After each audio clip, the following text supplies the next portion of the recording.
The views and opinions expressed on any program are those of the producers and/or the persons appearing on the program and do not necessarily reflect the views and opinions of FRCMedia, Bristol Community College, or the City of Fall River.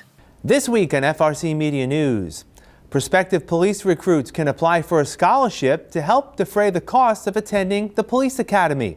Construction of People Incorporated's Early Child Center should be complete this fall. And Citizens for Citizens is hosting free tax preparation services. All this and more coming up.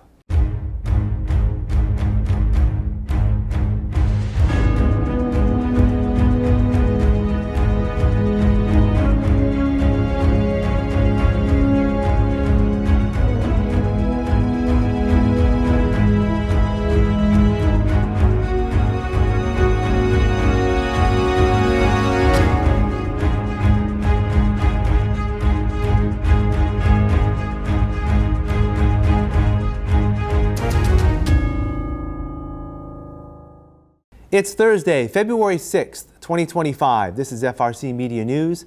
I'm Keith Tebow. We start today with a weather update. Today's mixture of snow and sleet forced the cancellation of schools in Fall River.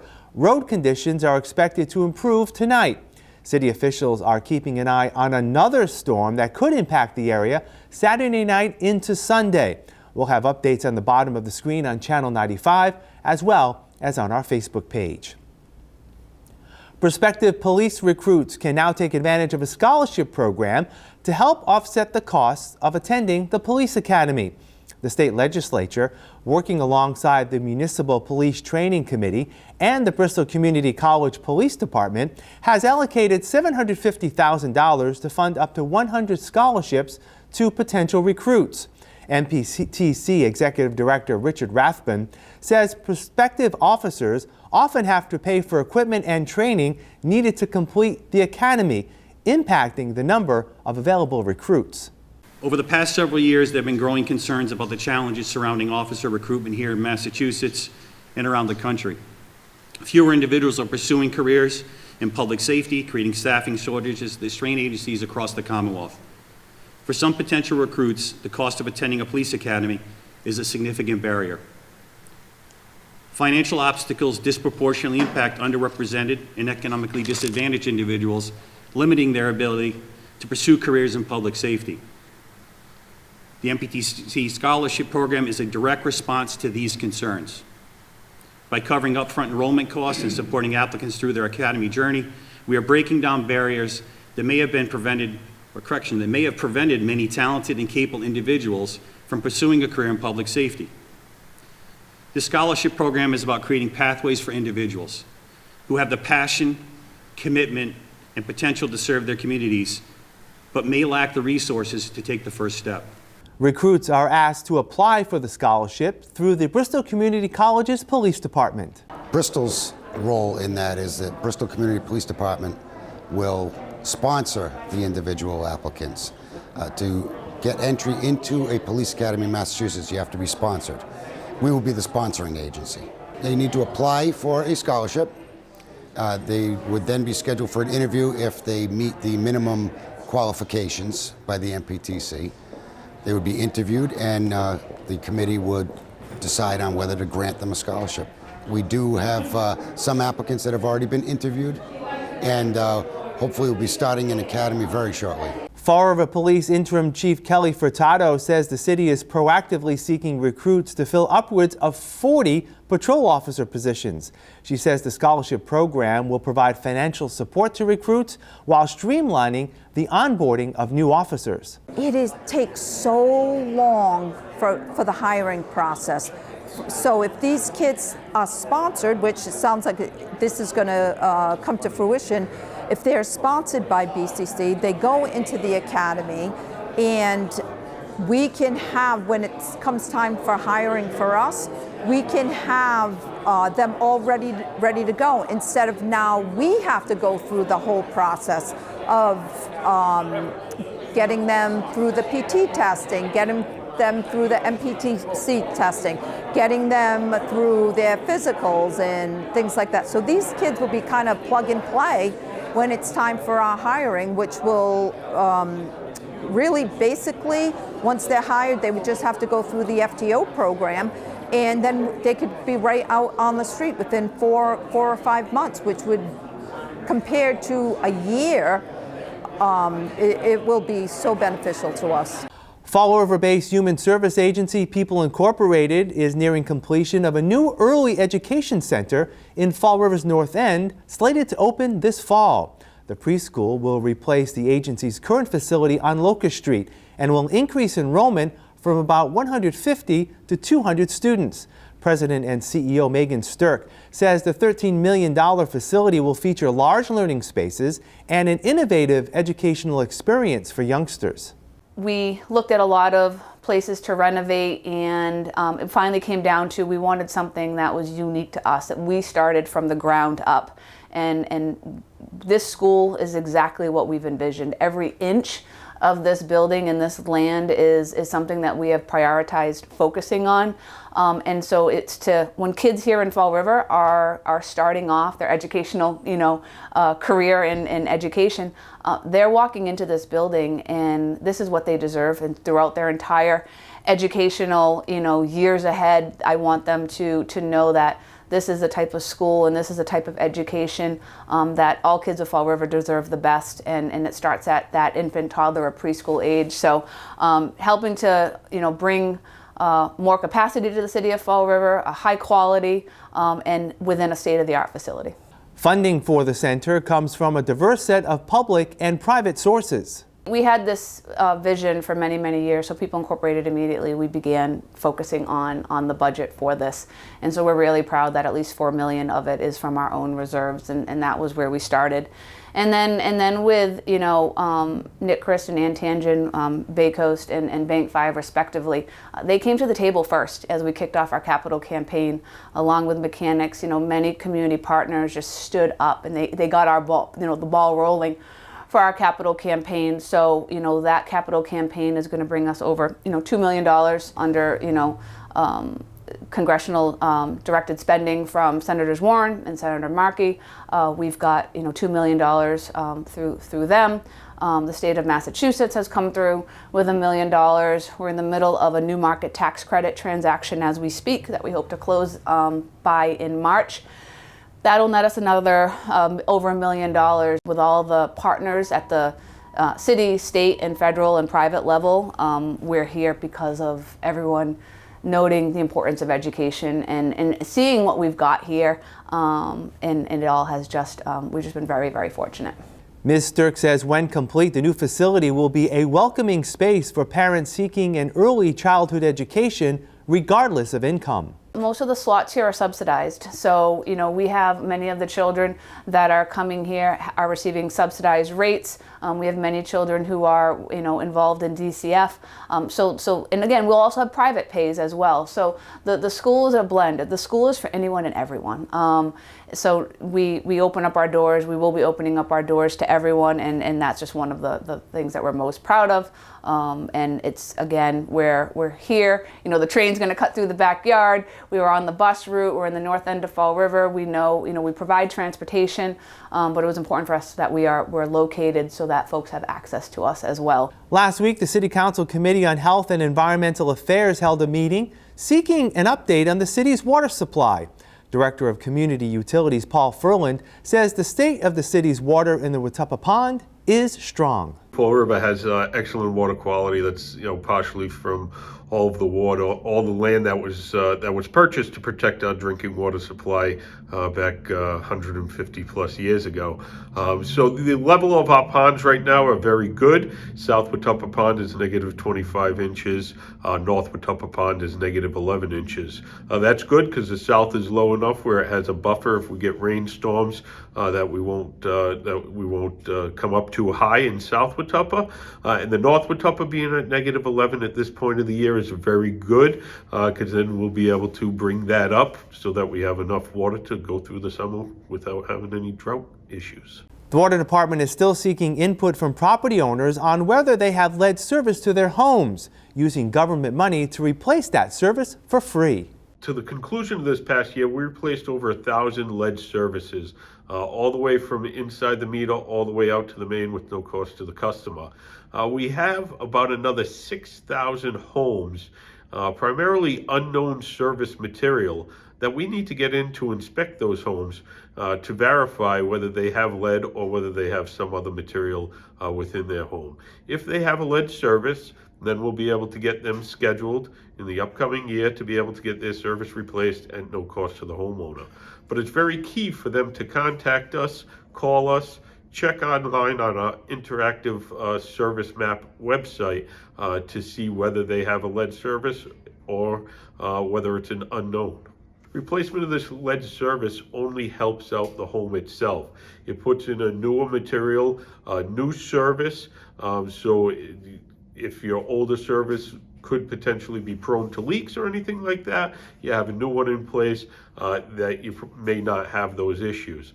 And then again, when you sell your house too, as well, you can say that there is no lead service, it's been replaced, so that may add value to your house. For more information on setting up an appointment to see if your house has lead water service, call the Water Department at 508-324-2330. Citizens for Citizens Incorporated is offering free tax return filing for income-eligible residents. The Volunteer Income Tax Assistance Program sponsors the free preparation service. CFC Executive Director Elizabeth Barabee says city residents need to fall at or below a maximum income threshold to be eligible. It's one standard eligibility limit for, and it doesn't matter if you're a family of one, up to how many people in the household. It's $67,000 gross income. Last year we serviced over 425 households. We do the federal and the state returns. So last year we actually did more than 700 actual tax returns. We also do, if somebody lives in Rhode Island or lives in Massachusetts but works in Rhode Island, Connecticut, we would do those tax returns as well. But those are minimal. But we service, yes, hundreds and hundreds of clients every year. Most clients will take part in a two-step process to file their taxes. That first appointment, you would come in, you're going to bring copies of everything that we need, obviously the income tax documents you received, as well as Social Security cards and photo IDs. And so that first time you're coming in, you're meeting with one of our staff people, we're collecting everything, then we upload it into a very safe portfolio, and then we actually have trained and certified volunteers who will be assigned tax returns, and they're doing them remotely in their home or wherever they may be. And again, they're doing them, and then once the return is done, you get a second appointment, and you would come in, we'll go over your tax return, we'll be able to tell you how much you're getting back in your return. Unfortunately, if you have to pay, we'll explain the options of how to get on a payment plan, or if you want to pay altogether. And if your acceptance of that, we transmit the return, and fingers crossed, you'd get your information deposited, your money actually deposited right into your account. Ms. Barabee says the organization is currently accepting client appointments. Space is limited as February dates have already been filled. The last appointments will take place in early April. We have pretty flexible hours here, so when you make that first appointment, appointments are, I think they're 8:30 to like 3:30, Monday through Friday, and we actually do have appointments on Saturday mornings. So Saturday mornings, if you do come in, you will actually have everything done. It's done in one shot. So we'll be filling out that form, you're bringing in all your copies, and we're actually transmitting your tax return that day on a Saturday. If you feel you qualify for CFC's free tax preparation service, set up an appointment online or call 508-679-0041. We'll have more FRC Media News after this. Join us for the Fall River Public Library's Valentine's Day celebration, along with the big red dog, Clifford. He'll be here to meet all his fans and to pose for pictures. We have a wonderful program scheduled for you with Valentine's Day stories, a Valentine's Day craft, and of course, your chance to meet the big red dog. So we hope to see you on Thursday, February 13th at 4 o'clock for the Fall River Public Library's Valentine's Day celebration. Here are some job descriptions on the latest hot jobs list from the Mass Hire Fall River Career Center. Surgical technician, St. Anne's Hospital, located at 795 Middle Street, seeks a full-time surgical technician, responsible for reviewing upcoming operating room schedules to anticipate the needs for instrumentation and equipment. Job number 220-97552. Housing Stabilization Worker. Stepping Stone Incorporated, located at 111 Durfee Street, is looking for a full-time housing stabilization worker to advocate for and provide support to individuals and families. Job number 220-84873. Assistant Store Manager, Family Dollar, located at 440 Stafford Road, is seeking a full-time assistant store manager, responsible for helping the store manager perform daily tasks to serve customers. Job number 220-98341. Client Service Associate, LaPointe Insurance Agency, located at 10 North Main Street, is looking for a full-time Client Service Associate. For more information, call 508-678-8341. Walmart, located at 638 Quikasham Street, has an immediate need for the following full and part-time positions. Food Consumables Team Supervisor, job number 220-77834. Online Order Filling Team Supervisor, job number 220-77824. For more information about these or other positions, visit Mass Hire JobQuest at jobquest.dcs.eol.mass.gov or call the Mass Hire Fall River Career Center at 508-730-5000. My name is David Perry. I'm the president of the Greater Fall River Food Pantry. And what we do here is we provide food to clients that are in need. We're always trying to get more people involved in what we're doing, and we're trying to concentrate on youth, and it's all about helping people, and that's what we should all be doing, is helping someone. So it's a great opportunity for them to come down here and give us a couple of hours a week. It's not long, it's 2 hours a day, and once they start volunteering, it's like a family, it really is. So getting these younger people involved, it's just great. It's great to see, it's great to have younger generations seeing what's going on in the real world, as we call it, and helping out. I've gotten a new outlook on the community. I've been able to see all sides, helped me learn just a lot about Fall River as a whole. We like to get students in from 14 years of age and older. It's not about the Greater Fall River Community Food Pantry. It's about what the Greater Fall River Community Food Pantry does as an outreach. We want to reach out to the community. Most schools require that the students put in volunteer hours. We're a perfect example of receiving those students, and that way they get their hours accredited, and it gives them a good learning experience. Volunteering here made you feel good, felt like you were helping out the community, and also it really helped me out with making my application stand out with having volunteer hours on them. Like when I'm applying for jobs, I've been on the hunt right now, and I've done a lot more interviews since I did charity work here. Makes you really stand out, and also just feels good helping out the community. I love hearing other people's lives, how other people live, other people's families. It's interesting, and I really like to do this work. Come down and see what it's like. Come down and take an opportunity to help someone else. Come and see what's really happening in the world out there. Time again to check in on the latest Fall River real estate and development news. I am joined, as I am weekly, by Kevin Lawrence. He's the editor, publisher, and owner of Fall River Development News, which you can find on Facebook. Kevin, how are you this week? Very well. Glad to be here, Keith. All right, let's start with some news on the waterfront. You recently, were walking down on the waterfront at the Heritage State Park and the Hudner Visitor Center. That facility's been around for over 40 years. Yes. And there's it's showing its wear and tear. Talk about what you found out. There are some serious maintenance issues at that building. Of course, that building is owned and operated by the Department of Conservation and Recreation. The building was actually constructed back in 1983, and there's very little maintenance that's been done since. So if you're a visitor and you walk through there, the first thing you notice is the floors. The condition is very poor. They are buckling, and the varnish on the floors is being removed due to water damage from the roof. I was told there were at least a dozen roof leaks happening inside that building. That's contributing to the floor damage. The other problem is the windows there are 40 plus years old. They're the original windows inside the facility, and they are leaking as well. And there's actually plants and moss growing up the walls of the building through those windows. Other problems involve the chimes at the visitor center and the bell tower. They no longer work.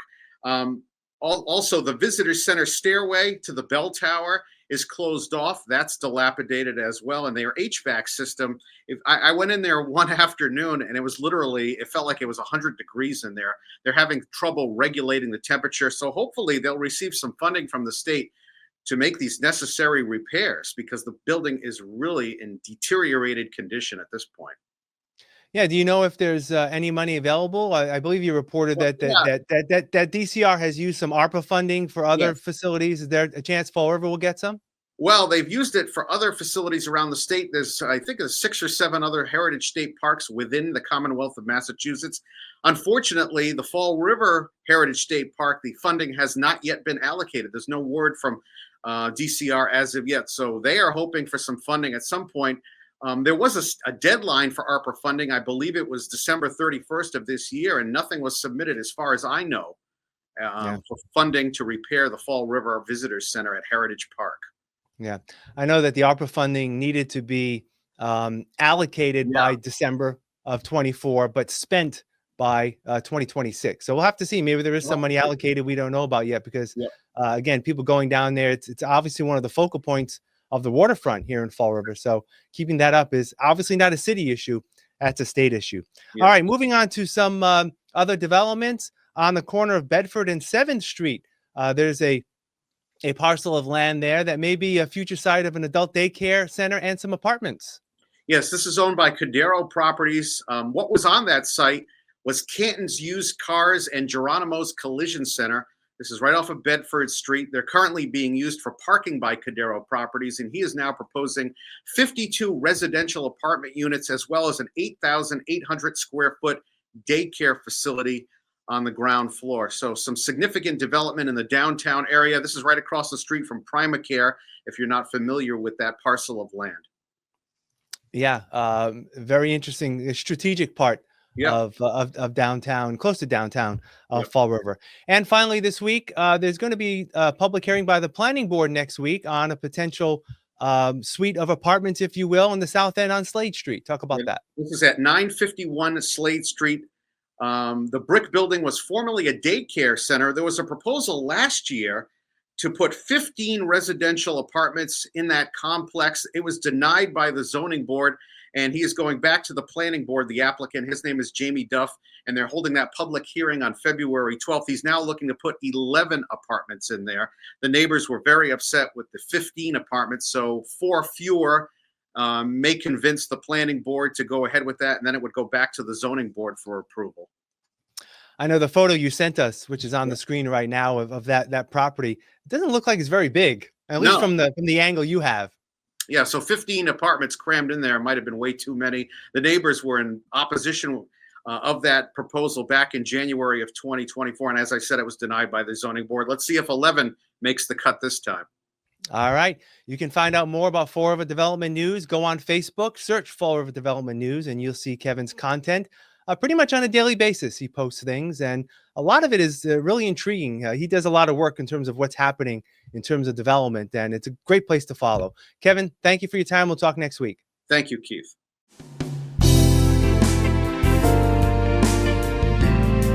Hi, welcome to Hot Dogs and Cool Cats. Today we have Hunka Chunka. You'll really only need one guess as to why we named her that. She is a giant lady. She's actually 30 pounds when we weighed her. She's very sweet though, as you can see. She very much loves her attention. If you are interested in adopting her, I would strongly recommend that she lose some weight. She's got to be put in a diet. She came to us as an owner surrender. The previous owner unfortunately could not afford to continue to take her to the vet, even for regular checkups. Like I said, she doesn't have any underlying health issues other than the obesity. But yeah, if you think that you have a house that would do well for her, and you're willing to work this weight down, we would absolutely love to hear from you. You can always give us a call at Forever Paws Animal Shelter. That's 508-677-9154. Today we have Annabelle. She is a 7-year-old, 32-pound female pug chihuahua mix. She has been here about a week now, so not very long. She did end up being surrendered. She's as you can see, a pretty low energy dog. She doesn't do too much. She does like to go for walks though. We have been trying to just take her out just to get used to going on a little bit more walks so she can get some exercise. We have tested her with cats. She seems to do really well with them. With the dog, she doesn't seem to be a huge fan, so we have put no dogs with her. And for kids, we do recommend kids 12 and up. Come down and meet Annabelle. Come visit us at Forever Paws Animal Shelter, or you can visit our website at foreverpaws.com as well. That'll do it for this week's edition of FRC Media News. Please visit our website, frmedia.org, for more local news and information. FRC Media News airs Thursdays at 6 p.m. and Fridays at 5:30 p.m. on Channel 95 and Fall River HD, located on Channel 1072. For all of us here at FRC Media News, I'm Keith Tebow. Have a great weekend. We'll see you next Thursday.